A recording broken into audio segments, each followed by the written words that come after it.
السلام عليكم أعزائي المتابعين الكرام.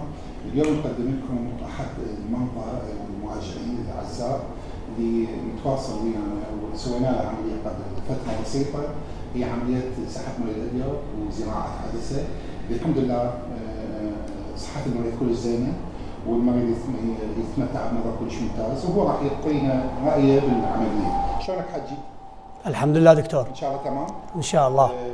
شنو عمليتك؟ عملية سحب الماء الأبيض وتقوية النظر. زين، العملية شو العين يا عين سويتها؟ اليسرى. عينك اليسرى.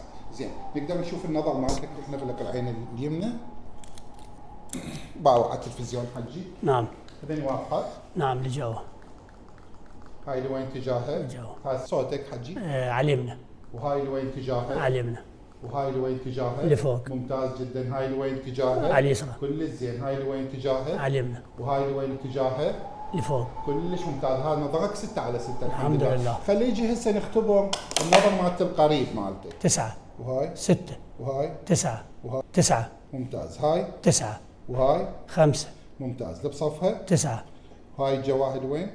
5. رقم 5. اللي بصفها لوين؟ 8.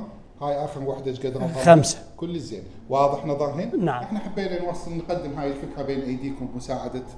شكرا دكتور، والحمد لله والشكر على نجاح العملية، ونحمد الله ونشكره على نعمة النظر، والله نتمنى الشفاء لكل مريض إن شاء الله. وبدون مجاملة الدكتور أخلاقه وتعامله الحمد لله والشكر، وأنا صار أكثر من 2-3 من سويت العملية، أي شيء مضاعفات أو قصور أو تعب ما حسيت بأي شيء، والحمد لله والشكر. نتمنى له التوفيق إن شاء الله. شكرا جزيلا حاج. ممنون دكتور. ممنون دكتور. عيادة الأستاذ الدكتور زيد يوسف شكر لطب وجراحة العيون، النجف، حي الاشتراكي، شارع الزهور قرب مستشفى الزهراء.